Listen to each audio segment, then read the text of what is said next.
Over 1,500 years before Elizabeth I, Cleopatra demonstrated that women could lead with intellect, elegance, and, when necessary, ruthless resolve. Yet much of what we know about Egypt's iconic queen is wrapped in layers of myth and fiction, often overshadowing the truth. Over centuries, her story has been reimagined so extensively that the fabricated tales often outshine the fascinating reality, filled with surprising and intriguing facts that paint a far more complex portrait of the Queen of the Nile.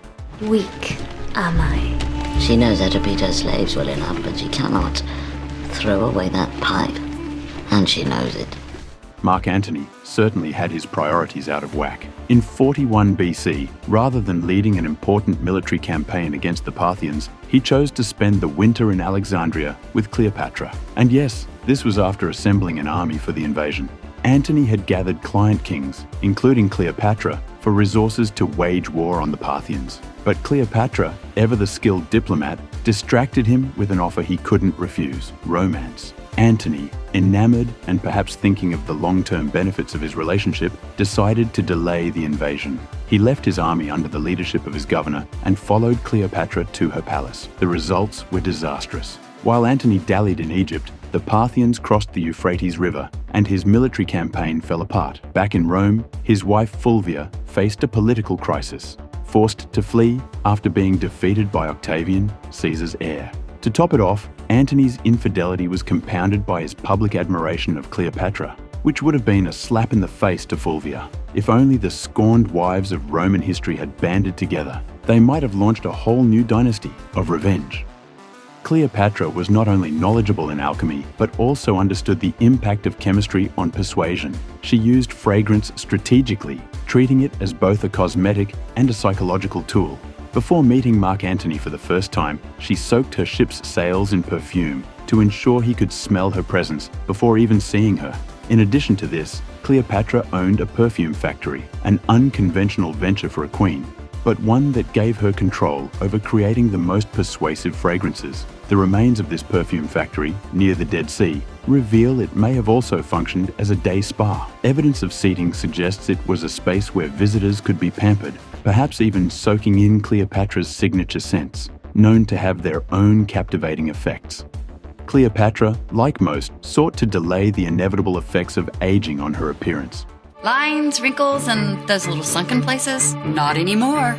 In ancient Egypt, plastic surgery was not an option, and Botox was still centuries away. So Cleopatra had to get inventive. Legend has it that her daily bath required an impressive 700 lactating donkeys. This might sound strange, but it was common practice for women across the ancient world to use donkey milk for its skin benefits. Cleopatra wasn't alone. Emperor Nero's wife even traveled with a small army of donkeys to ensure she had a fresh supply. Today, we know that donkey milk is highly nutritious, often used as an alternative to cow's milk for those with allergies, and even featured in modern skincare products. So, if you don't have 700 donkeys on hand, you can still reap some of the beauty benefits. Inbreeding wasn't unique to Egypt. It featured in royal families across Europe and the Middle East. However, the Egyptians elevated it to an art form, making familial unions a defining strategy for keeping their throne firmly within the dynasty. In Egyptian mythology, Osiris and Isis, a brother-sister duo, married to maintain divine purity. Genetic concerns, of course, didn't trouble deities, but Egyptian pharaohs, idolizing their gods, adopted this practice with mortal consequences. When the Ptolemies came to power, they enthusiastically embraced this custom, leading to generations of tangled family trees. By Cleopatra's time, she was the result of centuries of familial inbreeding. Staying true to tradition, Cleopatra even married both her younger brothers during her reign, solidifying her place in a long line of eyebrow-raising royal unions. In ancient Egypt, pharaohs traditionally ruled alongside a co-regent of the opposite gender. Cleopatra initially shared power with her father, Ptolemy XII, until his death in 51 BC. His will declared that Cleopatra should marry her 11-year-old brother, Ptolemy XIII, likely a ceremonial arrangement. However, the sibling rulers quickly clashed. Ptolemy XIII sought to seize full control, prompting Cleopatra to seek help from Julius Caesar to solidify her authority. Their rivalry marked the beginning of Cleopatra's dramatic and politically astute rise to power, cementing her place as one of history's most iconic rulers. If you ally with my sister, I will kill every last Roman in Alexandria. Cleopatra and Caesar's infamous romance didn't sit well with her brother, Ptolemy XIII, who rejected Caesar's decree to co-rule with his sister. After Caesar's forces crushed Ptolemy's army at the Battle of the Nile, the young pharaoh drowned while fleeing the battlefield. Cleopatra's role in his demise was indirect, but undeniably pivotal. But wait! There's more! Cleopatra's reign required a co-regent, leading to a marriage with her other brother, who conveniently died under unclear circumstances, likely poison. She then orchestrated the execution of her sister Arsinoe, who had supported Ptolemy and once declared herself queen. Essentially, Cleopatra's family drama was the original blueprint for Game of Thrones. When thinking of ancient Egypt, King Tut and Cleopatra often come to mind, symbols of opulence, adorned with gold and dramatic eyeliner like something out of an 80s pop song. Yet, here's a twist. One of these iconic figures wasn't Egyptian at all. While they both define the mystique of the era, Cleopatra's roots lie in a foreign lineage, adding an unexpected layer to her legendary story. You gotta be kidding. Surprisingly, Cleopatra wasn't Egyptian at all. She belonged to the Ptolemaic dynasty, descendants of Alexander the Great's general, Ptolemy of Lagos. With Greek ancestry, the Ptolemies spoke Greek, practiced Greek traditions, and ruled Egypt for 300 years after Alexander's death in 323 BC. But how did a foreign lineage take control of Egypt? Conquest. Like many ancient Greeks, they expanded their empire through military might, leaving their mark on distant lands, including the fertile banks of the Nile. Cleopatra's story is a fascinating blend of Greek heritage and Egyptian rule.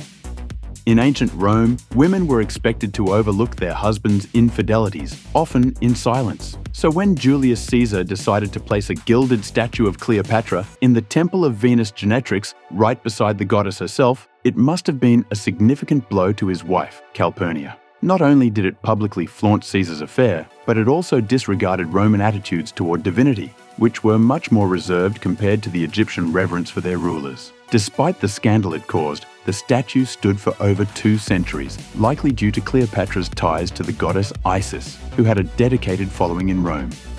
Cleopatra's death is one of history's most enduring and dramatic legends.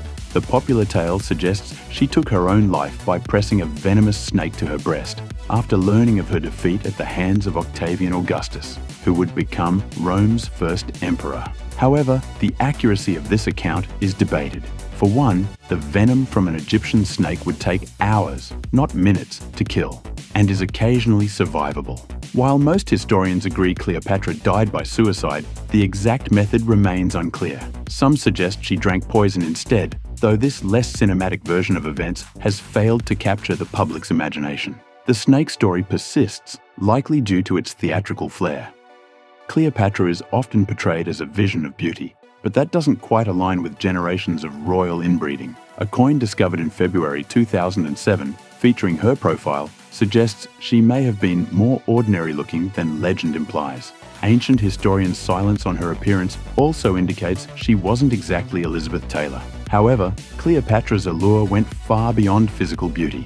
As Plutarch wrote in Life of Antony, 75 AD, her charm and intellect held a power that captivated even the most formidable figures, proving that her legacy was built on far more than appearances. Her actual beauty was not so remarkable that none could be compared with her, or that no one could see her without being struck by it. But the contact of her presence was irresistible. The character that attended all she said or did was something bewitching. Cleopatra wasn't just a savvy diplomat. She was a master of subjects like mathematics, medicine, alchemy, economics, history, and geography. Basically everything you might have dreaded in school. Oh, and she spoke 9 languages fluently. Next time your hipster friend tries showing off their Japanese at the sushi bar, casually mention Cleopatra's intellect and multilingual prowess for a little perspective.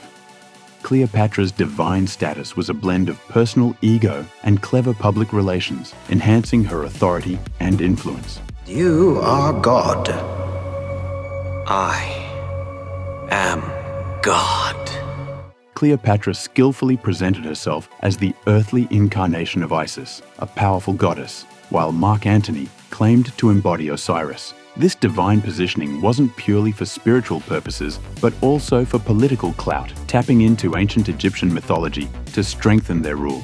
However, Cleopatra wasn't always so devoted to one deity. For her meeting with Antony, she famously portrayed Venus, the goddess of love, sailing to him on a perfumed barge with young boys dressed as cupids and attendants in the guise of sea nymphs. Antony, naturally, was captivated by the grand spectacle and Cleopatra's divine charm.